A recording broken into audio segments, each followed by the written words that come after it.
Φίλες και φίλοι, γεια σας. Σας καλωσορίζουμε σε ένα ακόμα επεισόδιο της σειράς των διαδικτυακών σεμιναρίων που διοργανώνει ο Σύλλογος Ασθενών με Μικρανία και Κεφαλαλγία Ελλάδας. Στη σημερινή ενότητα της σειράς των διαδικτυακών σεμιναρίων που διοργανώνει ο Σύλλογος Ασθενών με Μικρανία και Κεφαλαλγία Ελλάδας θα μιλήσουμε για την επεισοδιακή ημικρανία.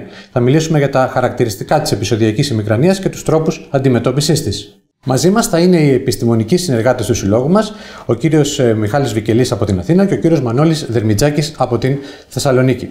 Ξεκινάμε με τον κύριο Μιχάλη Βικελή, ο οποίος θα μας πει τα χαρακτηριστικά της επεισοδιακής ημικρανίας. Η ημικρανία είναι η σημαντικότερη κεφαλαλγία λόγω των δύο βασικών χαρακτηριστικών της. Πρώτον, ότι είναι αρκετά συχνή, αφορά, όπως θα δούμε παρακάτω, ένα μεγάλο κομμάτι του γενικού πληθυσμού μιας χώρας.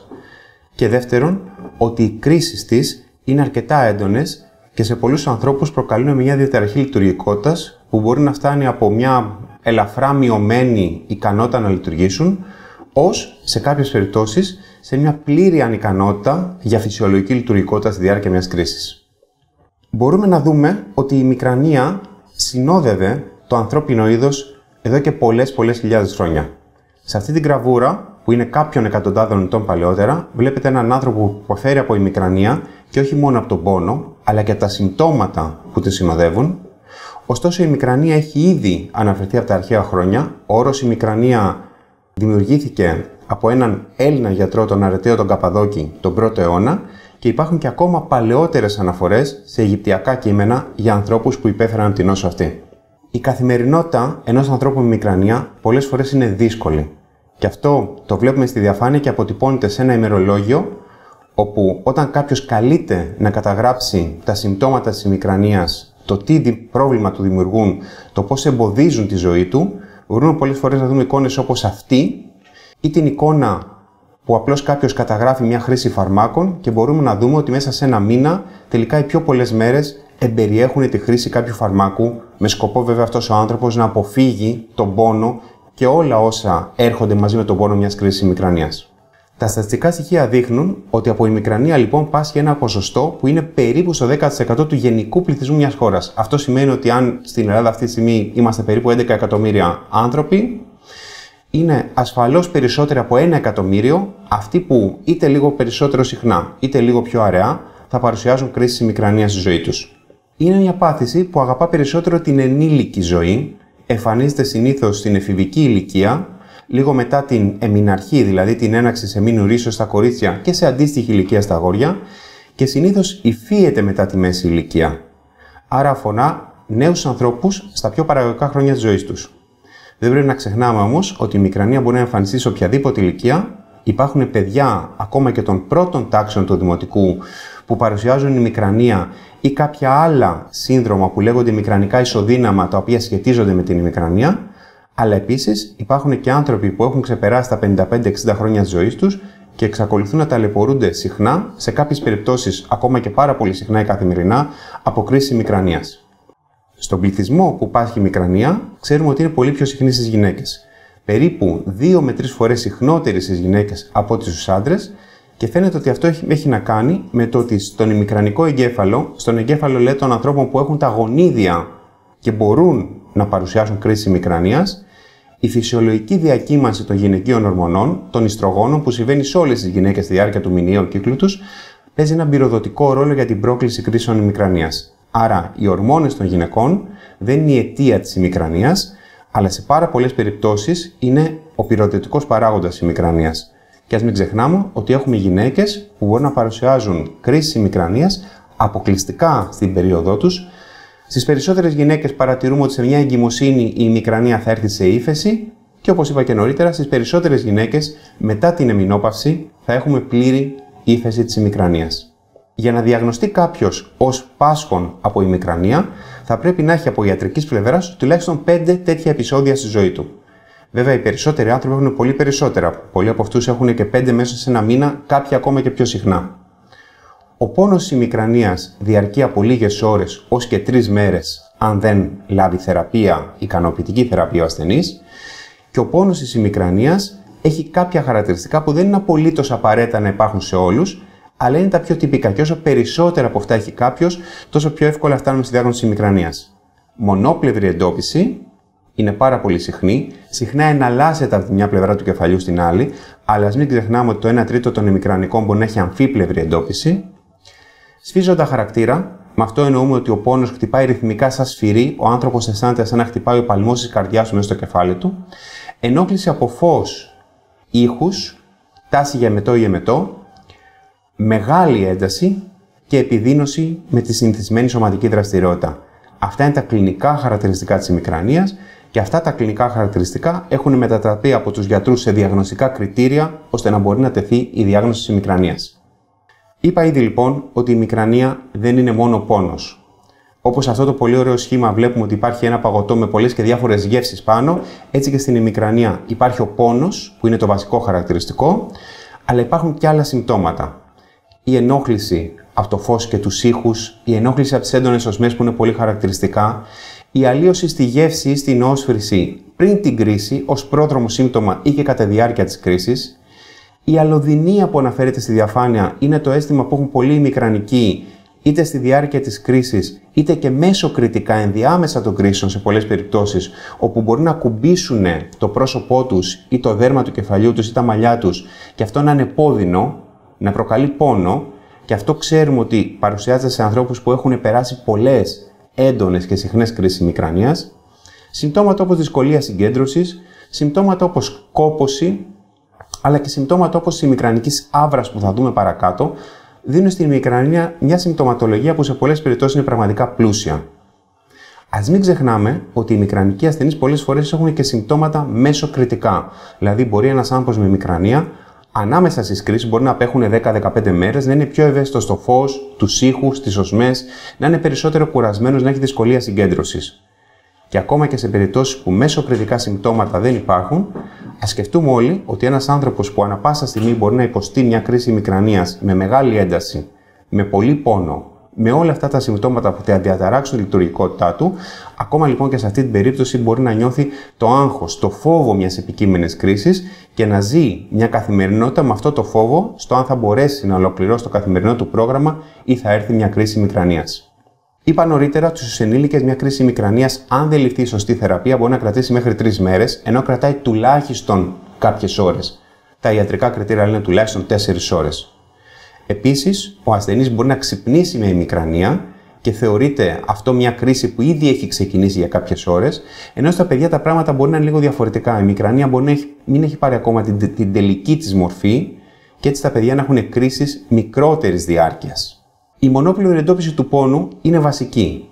Όμως, αναφέρθηκε ότι σε αρκετούς ημικρανικούς υπάρχει αμφίπλευρη εντόπιση του πόνου, και ενώ η τυπική εικόνα θέλει τον πόνο να είναι κυρίως μέτωπο-κροταφικός, δηλαδή να αφορά την περιοχή του μετώπου, του κροτάφου ή του ματιού, θα πρέπει να ξέρουμε ότι η ημικρανία μπορεί να εμφανιστεί σε οποιοδήποτε σημείο του κεφαλιού, ακόμα και στο πίσω μέρος του κεφαλιού, ενώ σε κάποιους ανθρώπους με ημικρανία υπάρχει και η λεγόμενη έξωκεφαλική εντόπιση. Αυτό σημαίνει ότι ο πόνος μπορεί να υπάρχει και μάλιστα σε κάποιες περιπτώσεις να είναι και ο μέγιστος πόνος στον αυχένα, στον ώμο ή ακόμα και σπανιότερα σε περιοχές όπως το χέρι. Στις περισσότερες περιπτώσεις, ο πόνος της ημικρανίας αλλάζει μορφή από κρίση σε κρίση. Είναι λίγες οι περιπτώσεις που θα έχει κάποιος πάντα σε ένα και μόνο συγκεκριμένο σημείο τον πόνο, και αυτό είναι ένα σημείο που όταν ο γιατρός το ακούσει μπορεί να θέλει να κάνει κάποια περαιτέρω διερεύνηση, αλλά αντίθετα οι περισσότεροι μπορούν να πούνε ότι κάποιες φορές είναι σε ένα σημείο, κάποιες φορές είναι στην άλλη πλευρά.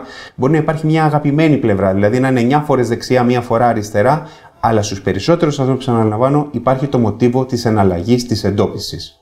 Σφίζοντας χαρακτήρας, είπαμε ότι σημαίνει ρυθμικός πόνος, σαν να ακούμε τον παλμό της καρδιάς, σαν ο πόνος να χειροτερεύει με τον παλμό της καρδιάς. Η ένταση του πόνου στην ημικρανία είναι συνήθως μεγάλη. Χρησιμοποιούμε μια κλίμακα που λέγεται κλίμακα οπτικής αναλογίας, όπου ο ασθενής σε μια γραμμή πάνω τραβάει, βάζει τον πύχη του πόνου, πόσο συχνά πονάει, ή μια κλίμακα αριθμητικής αναλογίας που ο ασθενής βάζει ένα βαθμό στον πόνο από το 1 ως το 10, όπου 10 είναι ο μέγιστος πόνος που μπορεί κάποιος να νιώσει. Και ξέρουμε ότι στην ημικρανία οι περισσότεροι άνθρωποι θα τοποθετήσουν τον πόνο στην αριθμητική κλίμακα πάνω από το 7, 8 και πολλές φορές ως το 9 ή 10.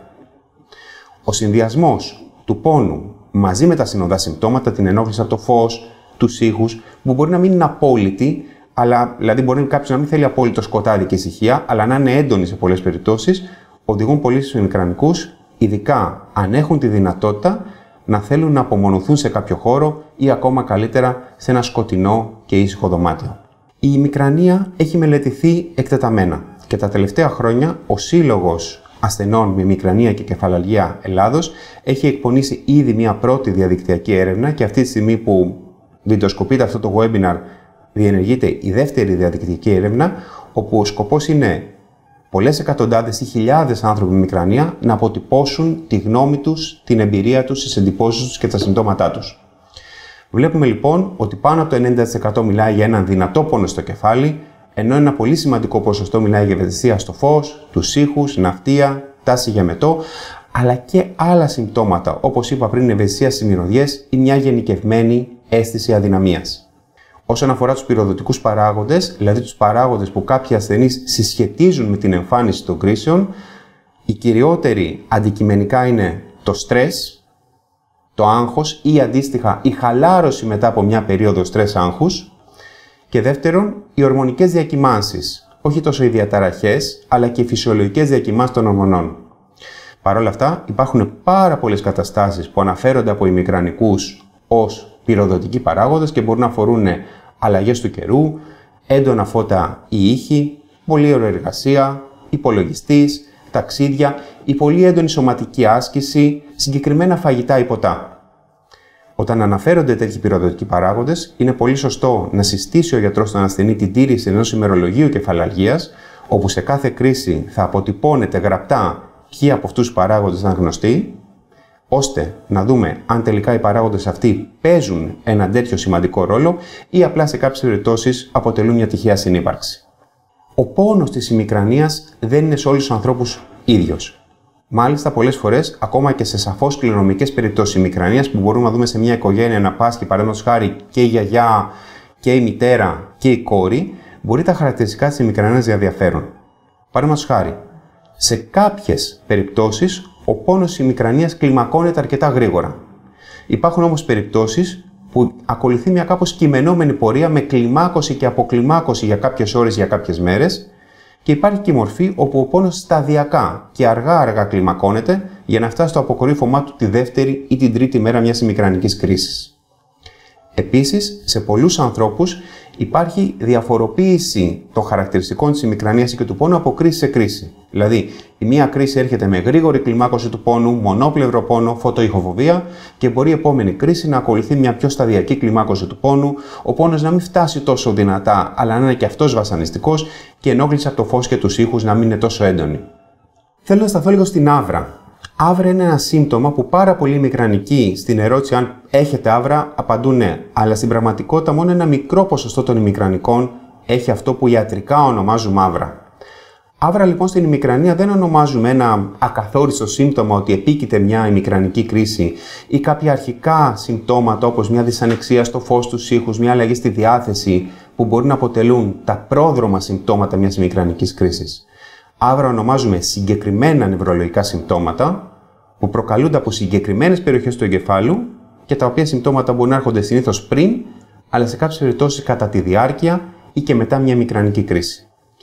Η πιο συνηθισμένη άβρα είναι η οπτική άβρα, είναι δηλαδή η κατάσταση κατά την οποία ο ασθενής παρακολουθεί μέσα στο οπτικό του πεδίο ξαφνικά να εμφανίζονται κάποιες μικρές γραμμές ή σχήματα, συνήθως φωτεινά, σαν ζιγζάκ, σαν γραμμές αστραπών, και καθώς ο χρόνος περνάει, τα σχήματα αυτά μπορεί να αλλάζουν μέγεθος και να απομακρύνονται, να φεύγουν σιγά σιγά από το οπτικό του πεδίο, από κάποια πλευρά της όρασης, δεξιά ή αριστερά. Πολλοί άνθρωποι πιστεύουν ότι η άβρα αντιστοιχεί στο μάτι, αλλά δεν είναι έτσι. Άβρα έχουν και τα δύο μάτια, γιατί η άβρα είναι ένα φαινόμενο του φλοιού του εγκεφάλου, του ηνιακού φλοιού του εγκεφάλου που έχουμε την έδρα της όρασης. Σε κάποιους άλλους ανθρώπους υπάρχει η αισθητική άβρα, η οποία χαρακτηρίζεται από ένα μικρό μούδιασμα που μπορεί να εμφανιστεί στα ακροδάχτυλα και να ανεβαίνει σιγά σιγά προς το χέρι, ή σε κάποιες περιπτώσεις και μούδιασμα στην περιοχή του προσώπου και του σαγωνιού. Η δυσφασική άβρα, δηλαδή η άβρα που αφορά το λόγο, μπορεί να αφορά είτε δυσκολία εκπομπής λόγου, δηλαδή δυσκολία να εκφράσει κανείς τον εαυτό του, να μην μπορεί εκείνη την ώρα που έχει αυτό το φαινόμενο της άβρας να πει τις κατάλληλες λέξεις ή φράσεις. Η άβρα αντιληπτική, δηλαδή να μην μπορεί να κατανοήσει το τι λένε οι άλλοι άνθρωποι, και αφορά διαταραχή που υπάρχει στο αντίστοιχο κέντρο του λόγου που βρίσκεται στον εγκέφαλό μας. Τέλος, υπάρχει η κινητική άβρα, όπου άβρα σημαίνει κινητικό έλλειμμα, δηλαδή αδυναμία. Δεν μιλάμε για μούδιασμα, μιλάμε για σίγουρη, τεκμηριωμένη αδυναμία ότι το χέρι εκείνη την ώρα δεν έχει δύναμη να κρατήσει κάτι ή το χέρι εκείνη την ώρα δεν μπορεί κάποιος να το κρατήσει όρθιο και σιγά σιγά πέφτει. Τα συμπτώματα της άβρας κρατούν από λίγα λεπτά μέχρι μία ώρα το καθένα από αυτά. Και αν υπάρχουν συμπτώματα άβρας, ειδικά όχι τόσο η πιο συνηθισμένη μορφή που είναι η οπτική άβρα, αλλά οι λιγότερο συνηθισμένες μορφές, δηλαδή η άβρα αισθητική, δυσφασική ή κινητική, είναι κάτι που κάποιος θα πρέπει οπωσδήποτε να συζητήσει με κάποιο γιατρό. Η ημικρανία είναι μια πάθηση που δημιουργεί πολλά και σημαντικά προβλήματα στην καθημερινότητα των πασχόντων. Ο συνδυασμός λοιπόν των κρίσεων με έντονο πόνο και τα συνοδά συμπτώματα, της άβρας όταν αυτή υπάρχει, των πρόδρομων συμπτωμάτων, αλλά και της απροβλεπτότητας των κρίσεων, μπορεί να υπάρχουν πυροδοτικοί παράγοντες, αλλά κάποιος ποτέ δεν μπορεί να είναι σίγουρος πότε θα μπορούσε να έχει μια επόμενη κρίση, δημιουργούν δυστυχώς μια δύσκολη, κακή καθημερινότητα για τους περισσότερους ημικρανικούς.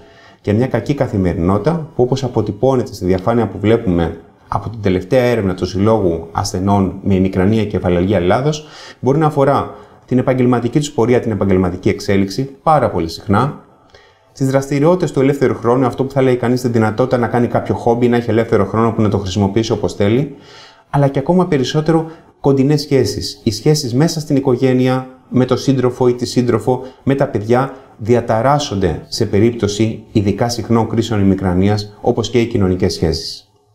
Άρα δεν μιλάμε για μια απλά επεισοδιακή πάθηση που έχει κάποιες κρίσεις με πόνο, αλλά μιλάμε για μια πάθηση που επί πάρα πολλά χρόνια, όταν είναι συχνή και δεν αντιμετωπίζεται ικανοποιητικά, μπορεί να επιβάλλεται και να κυριαρχεί δυστυχώς στη ζωή κάποιων ανθρώπων. Υπάρχουν όμως λύσεις και αμέσως θα συνεχίσει ο κύριος Μανώλης Δεμιτζάκης, εκλεκτός συνάδελφος νευρολόγος, με το ποιες είναι οι λύσεις για να ανακουφιστεί κάποιος ουσιαστικά από την επεισοδιακή μορφή της ημικρανίας. Οι τρόποι αντιμετώπισης της επεισοδιακής ημικρανίας είναι γενικά δύο. Είναι συμπτωματικά, όταν ο ασθενής δηλαδή πονάει εκείνη τη στιγμή, τι ακριβώς θα δώσουμε, μια αγωγή ώστε να περάσει ο πόνος όσο γίνεται πιο σύντομα. Αυτή την θεραπεία την προτείνουμε σε ασθενείς π.χ. που πονάνε μία φορά το μήνα ή μία φορά το δίμηνο.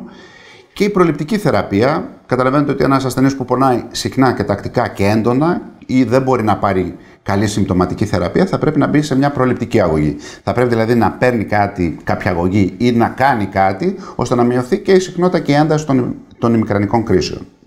Η θεραπεία με αναλγητικά μπορεί να είναι είτε θεραπεία με απλά αναλγητικά όπως είναι η βουποβροφένη, όπως είναι το ακετολοσαλικυλικό οξύ, είτε μόνο του είτε μαζί με το κλοπραμίδι, η δικλοφενάκι. Υπάρχουν διάφοροι συνδυασμοί παρακεταμόλης και καφεΐνης και κοδεΐνης. Είναι πολύ γνωστοί αυτοί οι συνδυασμοί. Λειτουργούν καλά σε αρκετούς ασθενείς, αλλά σαφώς ασθενείς που έχουν έντονες και συχνές ημικρανικές κρίσεις, συνήθως όταν φτάνουν στα ιατρία κεφαλαλγίας δεν τους αρκεί μια τέτοιου τύπου θεραπεία. Εκεί περνάμε είτε από την αρχή είτε σε πιο προχωρημένα στάδια σε ειδικά φάρμακα που είναι οι τριπτάνες, και τονίζω το ειδικά, δεν είναι βαριά φάρμακα, είναι ειδικά, λειτουργούν μόνο στην ημικρανία.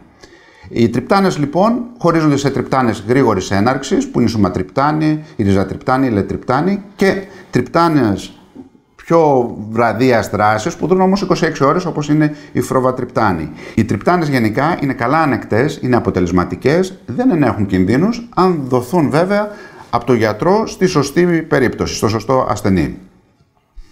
Η αλήθεια είναι ότι όσο αφορά την προφυλακτική αγωγή, όσο αφορά δηλαδή μια αγωγή που θα τροποποιήσει τη συχνότητα και την ένταση της επεισοδιακής ημικρανίας, αν και ο ασθενής μπορεί να έχει διαγνωστεί με επεισοδιακή ημικρανία, αν και ο ασθενής μπορεί να υποφέρει αρκετές μέρες το μήνα με πονοκέφαλο, σπάνια, και είναι ένα παγκόσμιο φαινόμενο αυτό, σπάνια θα δοθεί μια προφυλακτική αγωγή. Για μένα είναι ανεξήγητο αυτό. Είναι ένα φαινόμενο δηλαδή στο οποίο προτιμούν πολλές φορές οι γιατροί και οι ασθενείς να παίρνουν συχνά παυσίπονα, έτσι, αντί να πάρουν μια προληπτική, μια προφυλακτική αγωγή που θα μειώσει και θα αντιμετωπίσει πιο ολικά την ημικρανία τους. Έτσι, περίπου το 12 με 13% αυτών των ασθενών που έχουν διαγνωστεί με ημικρανία θα πάρουν μια προφυλακτική αγωγή, και αυτό ισχύει για όλον τον αναπτυγμένο κόσμο.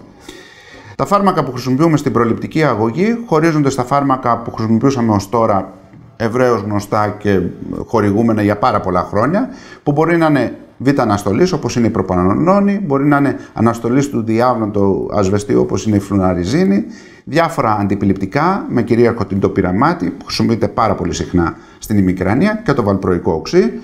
Αντικαταθλιπτικά επίσημα μόνο η αμιτριπτιλίνη θεωρείται φάρμακο αποτελεσματικό με καλές μελέτες για την ημικρανία, και η φρόβατριπτάνη που σας ανέφερα και πριν, που είναι ένα φάρμακο που δρά 26 ώρες, που μπορεί να χρησιμοποιηθεί στην εμμηνορρησιακή ημικρανία ως πρόληψη και όχι ως αντιμετώπιση.